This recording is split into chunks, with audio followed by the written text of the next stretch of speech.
Tom here, FlipAnything USA. Those of you who just got here, I'm Tom McKay. I've been buying and selling real estate for 42 years. Buy just about everything everybody drives by every day: houses, land, commercial buildings, industrial buildings. But I want to talk about today particularly. I want to talk about actually one of my students, Jerry, and this new. He just got this center. This is a 24,000 square foot commercial building. At both of those buildings, and there's even another one off to the left that you can't see. This building, this investment, this one investment, and he got it right. He got it for more than $1 million under market, and this asset is already cash flowing enough he could retire and live on the income from this. He paid $42 a foot. You couldn't replace it for $200 a foot. And, those are the kinds of home runs or grand slams, if you will, that you can get once in a while, but you can still always hit doubles and singles and triples and, make triple digit flips. But in this case, and he'd already done, I don't know, he might have done half a dozen or maybe said a dozen triple digit flips. And then finally he got this one. And now this one is a 7-digit, right? So it's a big deal. Or it's an 8-digit. Yeah, got to think about that. Anyways, so I don't know what you guys got on your mind right now, but we can talk about absolutely anything. I was going to jump around on LoopNet here. I saw some interesting stuff on a building. I can't show you exactly what I was showing because I was looking at it for one of my students, but it did bring up a good topic. This is actually maybe something we could look at here. I see some properties sometimes where I can see the potential that even the agent that listed the asset didn't. And I've had that happen a number of times. I've picked up properties that the agent actually underrepresented the property, so it wasn't getting any action. And then I was quick enough to identify, hey, wait, we got something here. And, the seller's wondering why the thing isn't selling, and he's kind of unaware that the agent's doing a shitty job. And that happens. And sometimes properties get sold too cheap. It's just kind of how it happens. Haley wrote, "Are we learning about something?" Yeah, I hope so. Any question you got, just ask away, and I'll do my best. Right now, I think it's really neat. So those of you that just got here, I have a. Let me put it in here real quick.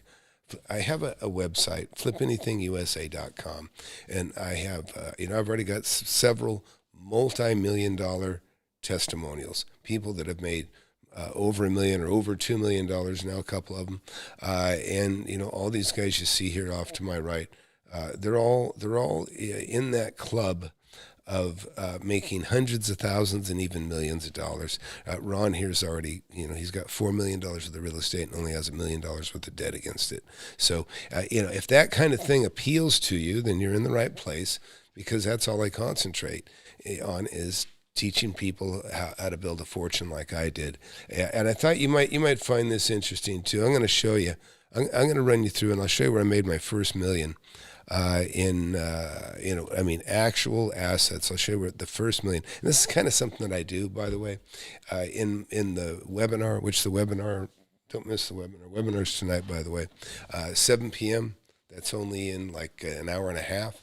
But so this is like the pre-webinar show.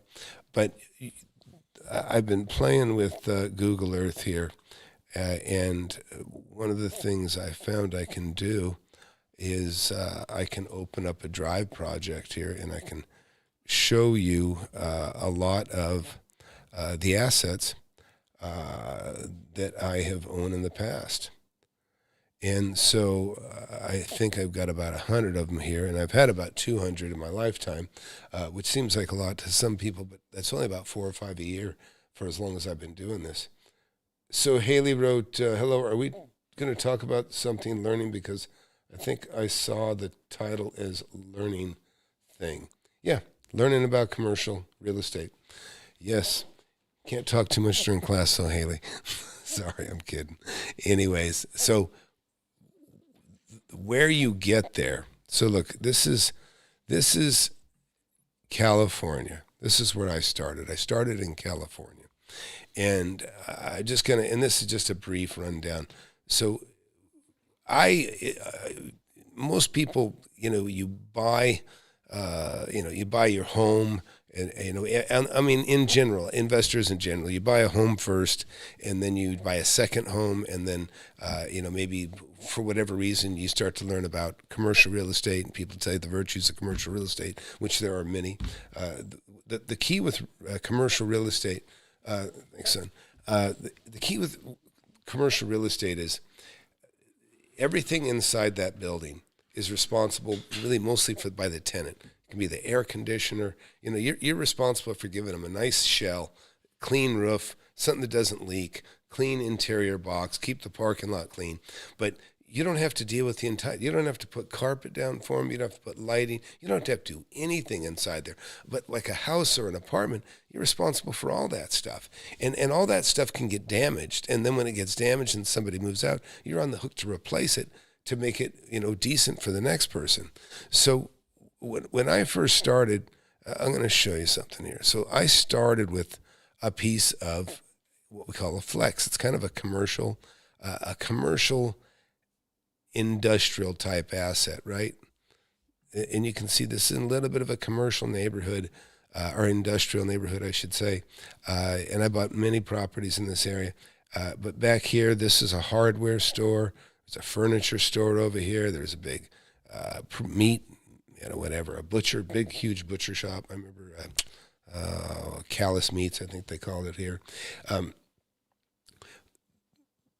But I kind of started differently, and I was blessed that I did. I started with commercial industrial, so I very quickly became aware of how fantastic those assets are, but I've made tons of money on houses too.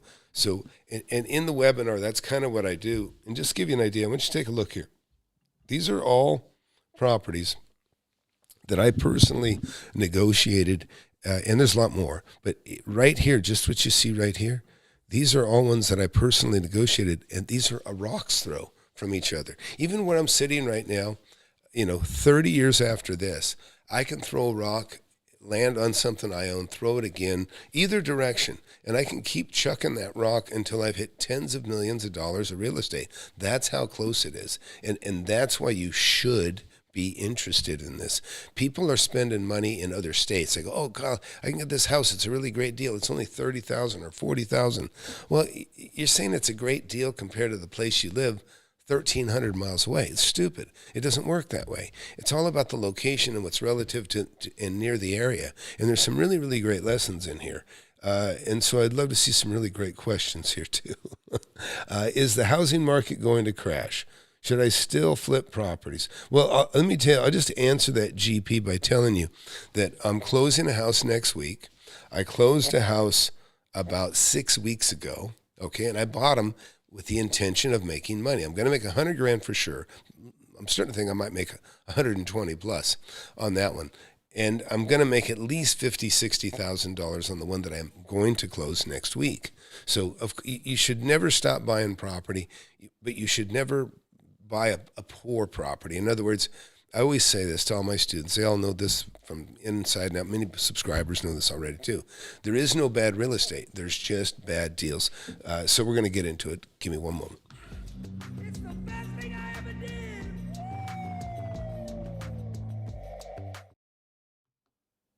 So look, if you just got here, please hit that like button, hit that subscribe button. It helps the channel.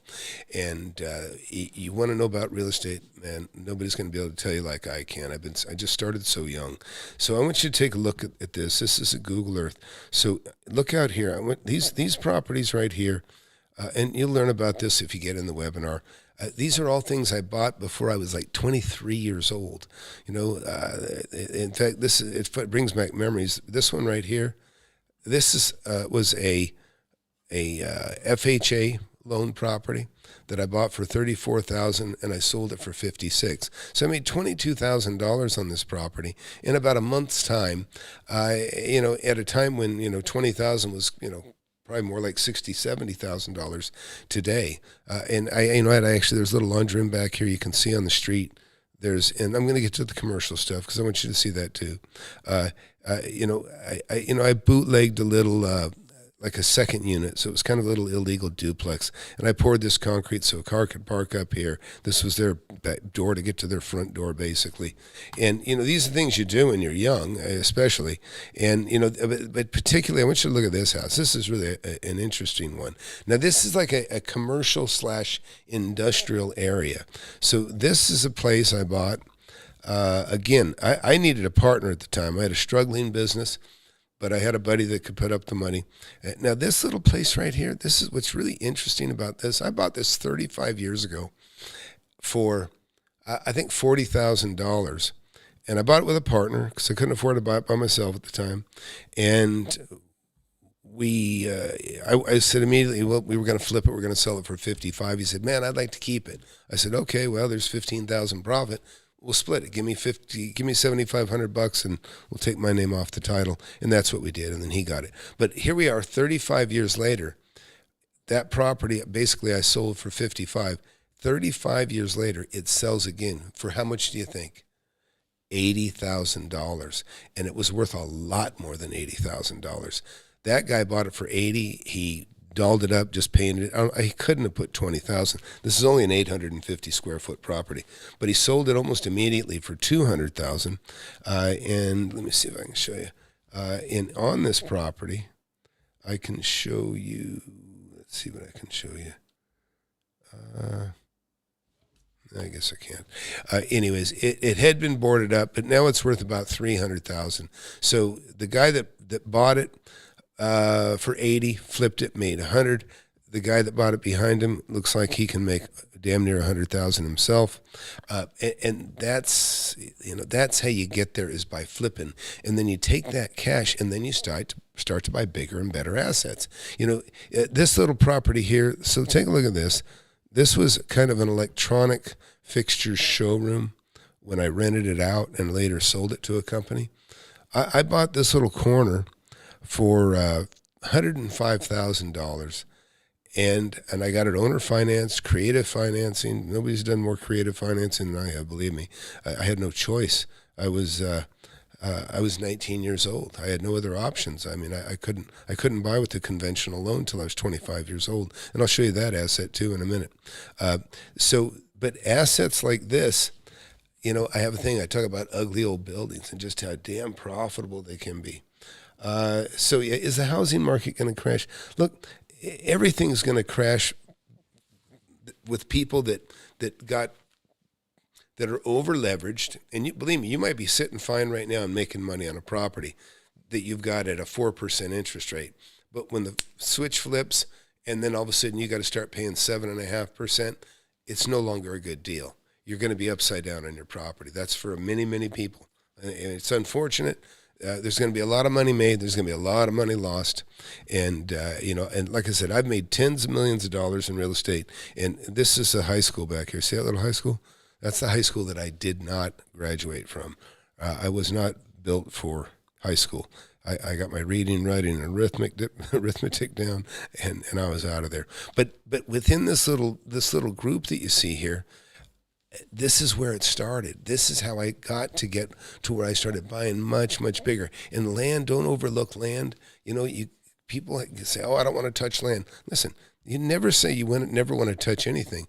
Little 10-acre piece out here I bought for $30,000. I sold it for $165,000. You go out here further out in the desert. This is about 20 minutes away. And I'm just trying to open your minds up. And I really want you guys to come to the webinar. Go to the web. You go to FlipAnythingUSA.com/webinar, and I'll send you the links. You can see the link right there. The link is also down below. Or just here real quick, I'll show you this. Go here in the upper right-hand corner. You can see on FlipAnythingUSA.com. You got the mentoring survey, you got my book, and you got the webinar itself. Number one tonight, get in this. Get in the webinar, Fill out the mentoring survey. That'll be worth something to you if you get into the class. And watch some of these testimonials of guys that have made a lot of money. Anyways, back to the point of this video with the Google Earth. Here's, like I said, you saw that I started with an industrial building as my very first investment, but later I bought this property right here. Actually, it's this way. And I know because the highest point of this property, this is actually that water tank is a defining point, because I own this property from just below this water tank all the way over here and then all the way back down to the road. It was 72 acres, or 70 acres. I bought it for $2,000 an acre, and I sold it for, what did I sell it for? I sold it for, I guess I sold it for $7,000. I sold it for $520,000. Yeah, I sold it for $520,000. So I made about $350,000 profit. So this is really what put me over the top. 1989, I was officially a millionaire. I had $1 million in assets and cash, and it all happened right here in this little crappy desert town. This little desert town, by the way, it's now on par with being the highest crime rate in California. It runs neck and neck with Compton. When I was a kid, you see these circle crops. This used to be a lot greener. It was all alfalfa. In fact, out here in the desert is where the space shuttle would land. A lot of aircraft out here. This place would live and die on aircraft. There's big companies, Boeing. You can see this airport out here, right? And then these are manufacturers of big planes. I think it's Lockheed, not Boeing, but Lockheed, McDonnell Douglas, and some others. David Garcia wrote, in a partnership, do both partners have to reinvest their profits for a 1031 exchange to work, or can only one take 50% and the other reinvest in new property? Yeah, David, you're right. Let me explain what David's asking. Basically, the commitment of a 1031. If you don't know what a 1031 is, when you buy a property with a partner in like a limited partnership, an LP, we'll say, or a limited liability company, you've kind of created a marriage of a sort. You're in this investment together. Now, when you go to resell it, if you and your partner are in this marriage, we'll call it a limited partnership or whatever, an entity, one of these entities, then yes, if you each take your share, if you separate your shares, you're not going to be able to 1031 your half, and he's not going to be able to, you're not going to be able to do it. You can't reinvest separately. You're kind of married. Whatever you're going to roll that into, if you want to get the benefit of tax deferment, you're going to have to roll it together. Now, I don't want to say 100% sure on this because I don't know. I never buy property this way.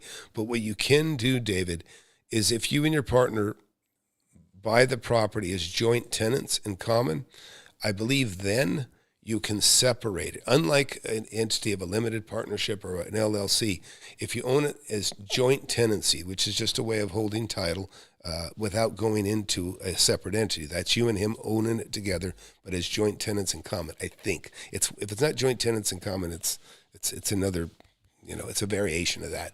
But if you hold it that way, then my understanding is, of course, you got to get this confirmed with your CPA or a 1031 accommodator before you do.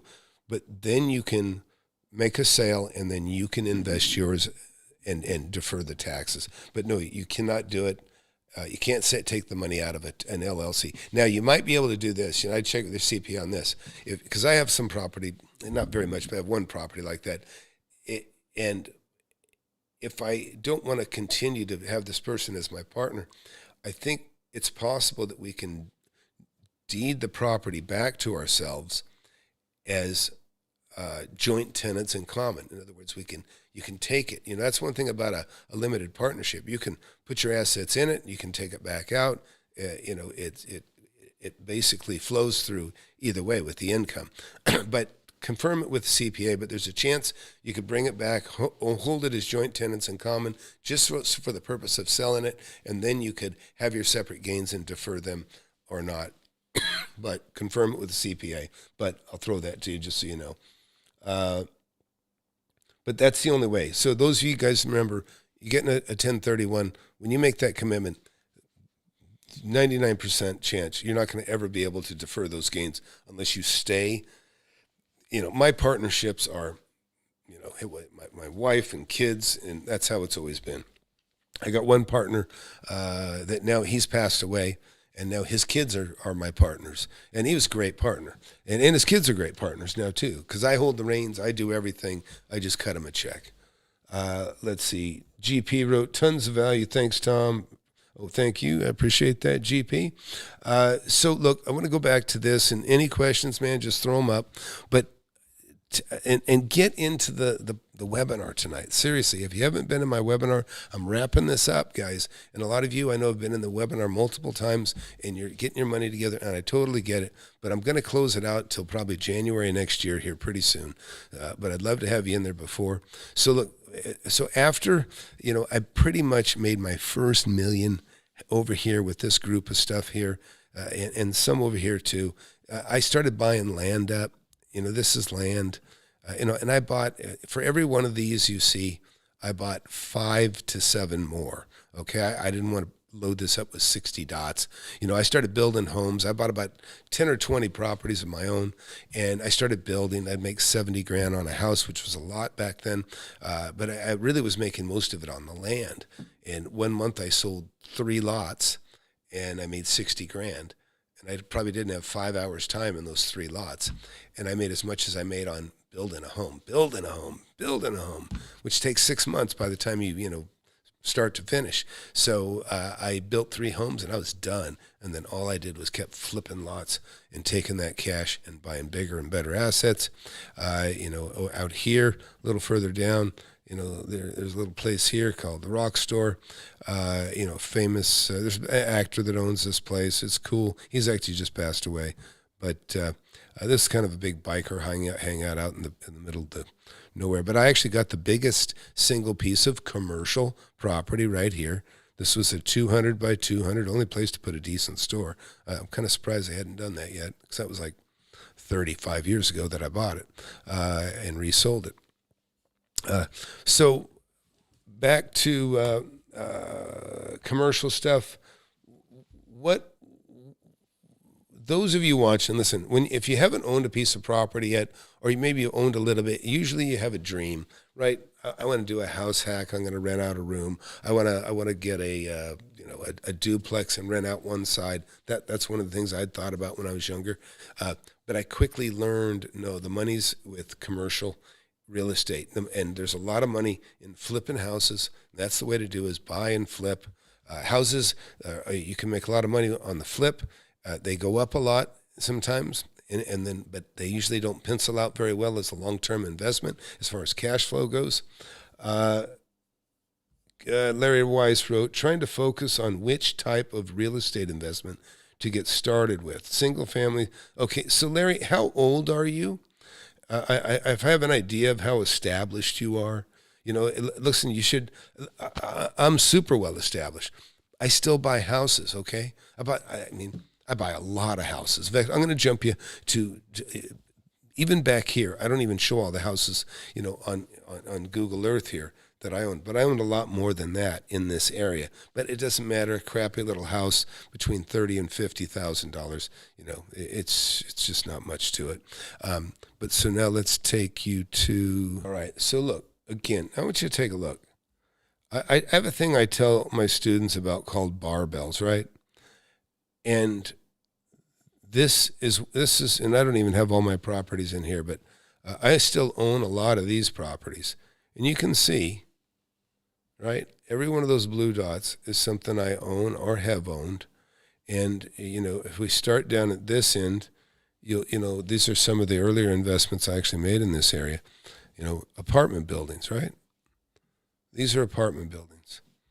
And I negotiated every one of these deals. So like this is a 24-unit building I bought. This is a 13-unit building I bought. And this is a 21-unit. And let's just go down and look at it on the street. They look a lot better from the sky. They look like hell on the ground. They're actually getting better. This was called Anderson Square. The city came in and beautified this place. All the parking used to be pull in straight in, which, to be honest, was better than what they have right here. This won't hold it near as many cars as what it used to. Plaza del Norte. This is another building I own, 24-unit apartment building. Learned a lot of lessons there, and I made money on all these. I made a couple $1 million on these 3 buildings, and so Larry, when you say what properties should you focus on, you should focus on the profitable properties, right? That's pretty broad, right? Now that could be a piece of land, and let me just explain. So let's just talk about this for a minute. This is really, really good that you're talking about this. You're 55, okay. Now, are you 55? Do you have? Nobody knows you, but these are the kind of questions. If we're in private, I'd ask you. Do you have a couple $100,000? Do you have a couple $100,000? Do you own your own home? These are things I would have to know about you to really kind of point you to the right thing. And I have zero interest. Believe me, all I'm interested in doing is helping mentor people to make more. I don't want your money. I don't have a fund. I'm not looking for that. I'm not looking for that. I'm more into teaching people how to make money, not looking for a loan like so many of these guys are. Grant Cardone focuses on getting people to invest with him. He brags about having 3,200 investors, but I never hear anybody bragging about how much money they made with Grant Cardone. Where I've got a lot of people that brag how much money they've made with me. And the same goes with Chris Crone. He's looking for people to be partner with him on houses. Your money, and he'll buy it with you. You don't need it. I don't need it. So nothing illegal about it. I just don't think it's particularly good business for you. I think you can do better. Fod wrote, I want to sell my cash-flowing home rentals for commercial. You're smart. So actually, Fod makes another good one. Good point. So let me just give you an example of what Fod asked about. So houses are great. Look, I got houses I bought for $120,000 and sold them for $620,000. Made $500,000 on many houses. I've done that actually, and other ones I've just flipped and made $100,000. The 2 that I'm buying this in the last 6 weeks, I anticipate I'll make about $75,000 a piece on average between those 2. But so look, here's a building. Take a look. Here's a commercial, industrial type building right here. See this? Right here. Now this is about 11,800 square foot.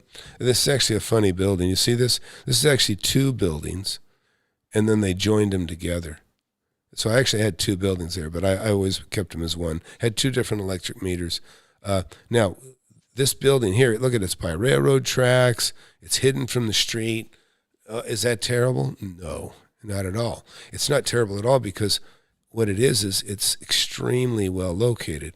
Because this little building is super accessible to a freeway going 4 different directions.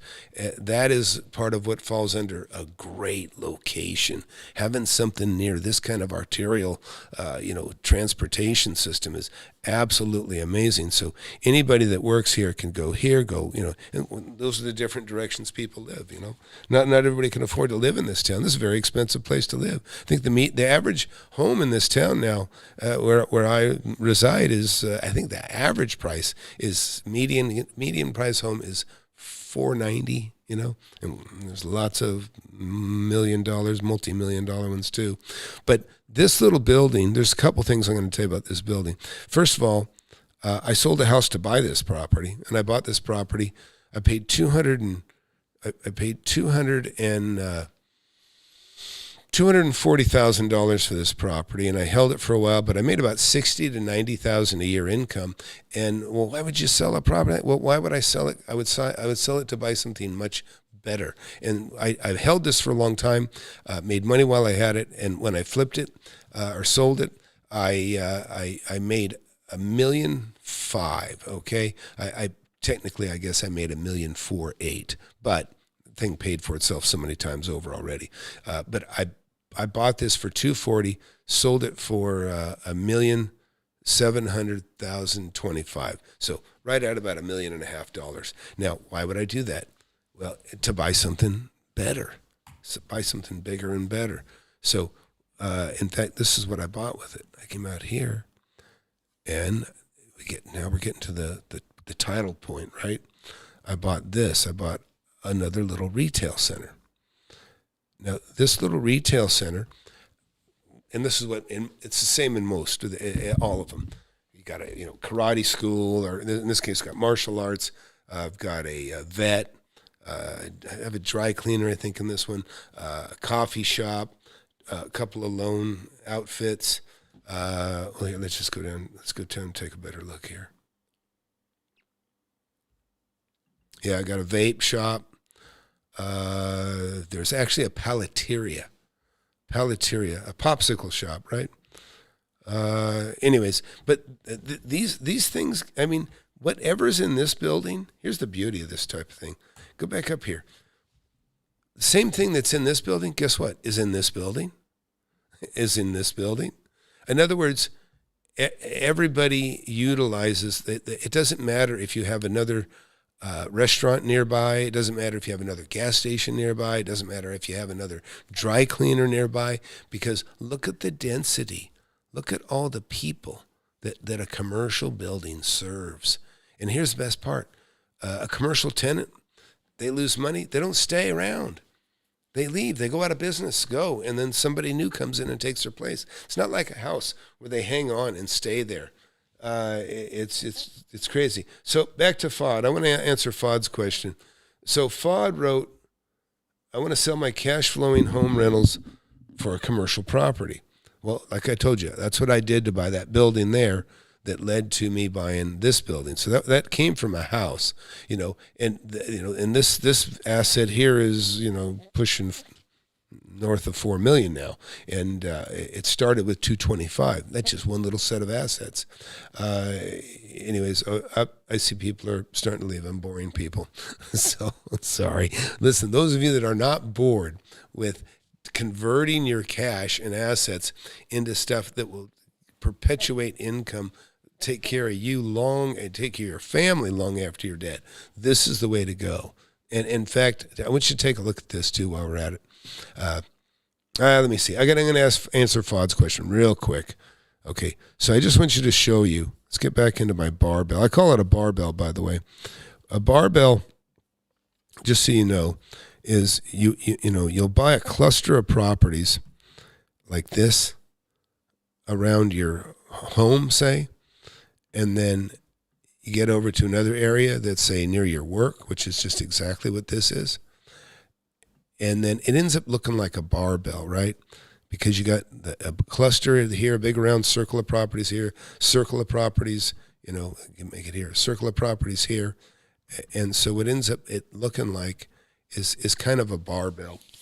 So that's what I call it, a real estate barbell. Cluster here, and then the bar is in between. The bar that feeds these two places usually ends up being checkered with exactly what we were talking about. So let's take a look, though. So I'm going to show you. In between my two clusters of areas that I buy, that include everything. I have two clusters that are commercial, industrial, homes, everything. And then in between, though, that usually gets filled with commercial properties, right?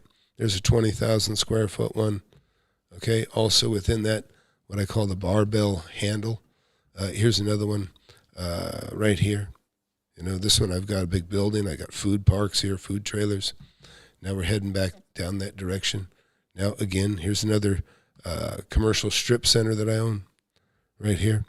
And same thing in these, you've got restaurant, bar, dry cleaner, a tattoo shop, a vape place. These are the things that'll take care of you. If you see the blue in the distance there, that's a cluster of properties way over there, apartment buildings, all kinds of stuff. And then look the other way, and you start to see the cluster of the other properties, see, out here. And so let's take a look at that. So back to FOD, when you were talking about houses, so how do you hold your homes, FOD? How do you hold them? In other words, how do you hold that entity that owns those homes? It's important to know. Yeah, GP, I own a lot of family homes. I'll show you a few in a minute. So back to FOD, though, for a second. FOD says, no idea how to underwrite the commercial properties. I know what homes rent for, no idea. It's the same math. I mean, there's no difference. I mean, you look what the rental and expenses are. Your income and expenses are on a house. It's the same thing on a commercial property. So, FOD, you've got the houses. How do you hold title, though? You said you got the loans in your name, but are the title in your name? Or is it your name on all three of those properties? I mean, it's okay. But how much equity do you have in those three homes, too? That's important. So, because what I'm going to show you here, this is actually kind of cool. I was glad I played with this today. You know, it's funny. We pull back big enough, you'll see. You can have a barbell like this, too, by the way. You've got this, 70, 80 properties 100 properties maybe, that I owned over here in California. And then you can have another cluster like that, like I have here in Texas. So, a barbell is, it can be very big. It can span the globe. Okay. So FOD has about $600,000 equity. That's the equity. Title. Okay, so I'm going to give you the perfect situation, FOD. Hey, Josh, good to see you here, buddy. What you can do, and I'll just, I hate it when people say, this is what you do, but they don't qualify that they've ever done it. Let me tell you what I did, okay? I'm going to show you what I did. And by the way, please, I got to keep plugging this.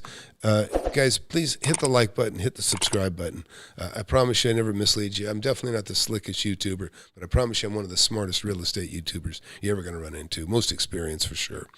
But anyways, what you do is I'm going to show you, and everybody watch this. This is really important.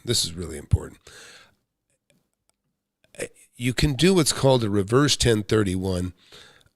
Now, it doesn't have to be a reverse 1031 in your situation, but it's nice if you can do it. With a reverse 1031, if you got money, if you got enough money, let's say you have 3 properties that are worth, about $2 million, and you want to buy something commercial industrial. You want to convert the houses into a commercial or industrial asset, which I highly advise you do. You find the asset. You're looking for a good deal. So the problem is when you sell a house and you trigger the 1031, you got 45 days. You have several choices of how you can do a 1031. The 45-day, 6-month to close one is 99% of the ones that people use. It's the easiest to follow and do. Anyways, so a lot of people sell a house and then they go, I got to find something to buy.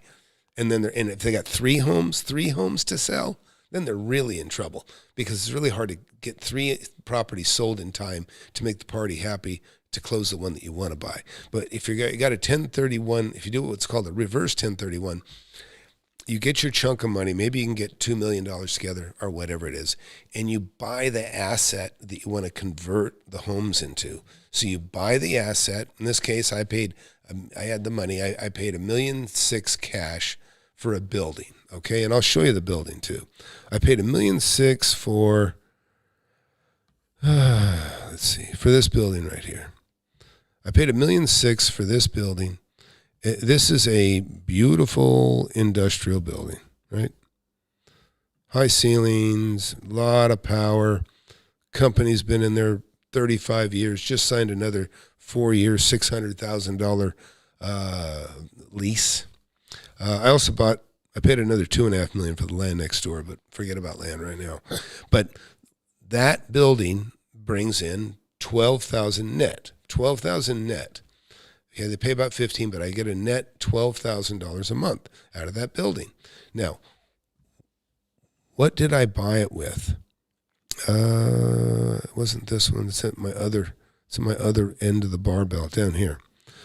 I'll show you what I sold exactly.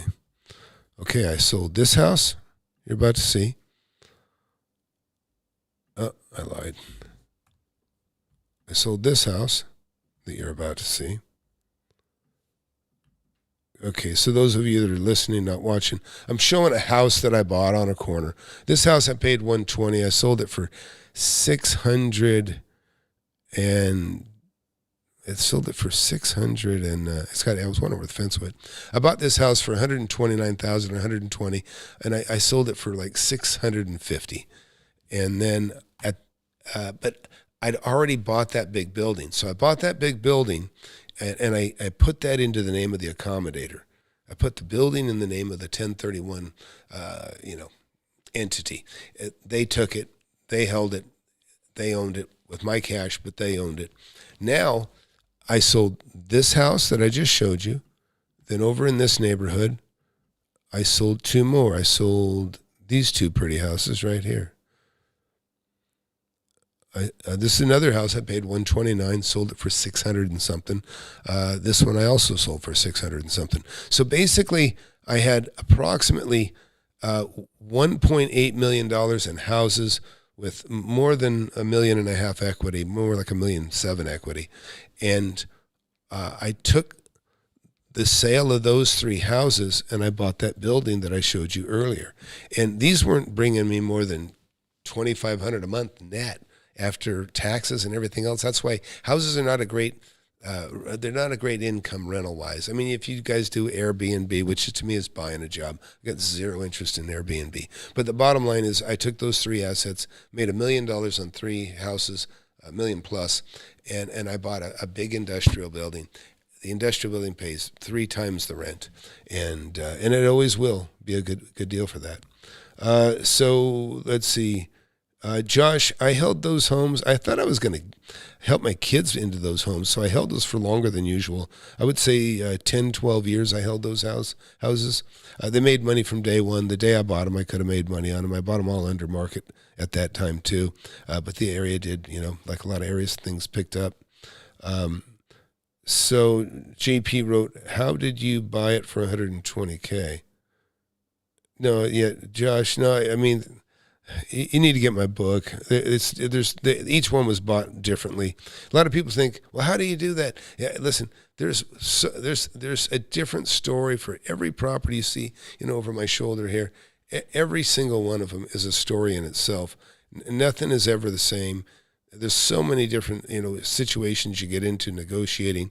I'm really good at stealing proper away. When somebody's in front of me, I'm not always the first one there. Always try to be the first one there. But when I'm not, I'm pretty good about taking things away from who is number one. And so that's all part of it. So, hey, listen, thanks everybody for watching. I hope you'll subscribe if you're new here. And I hope if you've been sitting on the fence considering the webinar, I hope you'll get into that webinar. This may be your last chance, to be quite honest. But that's it tonight, 7 p.m. That's only about 45 minutes from now. So I am going to go get something to eat. And then I'm going to be back here for the webinar.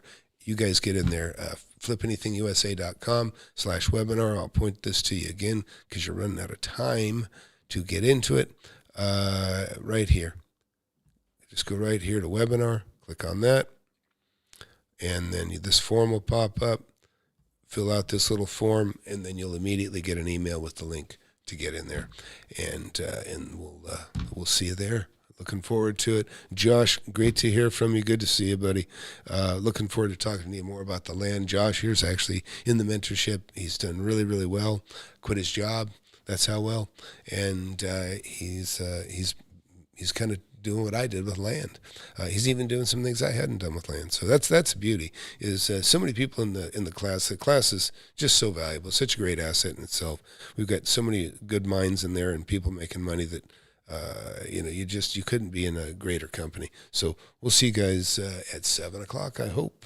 You want to learn how to make millions of dollars in real estate? I've made tens of millions over my lifetime, and I'm showing people how to do it. Get in my free webinar. I have it every Thursday, 7 p.m. Central.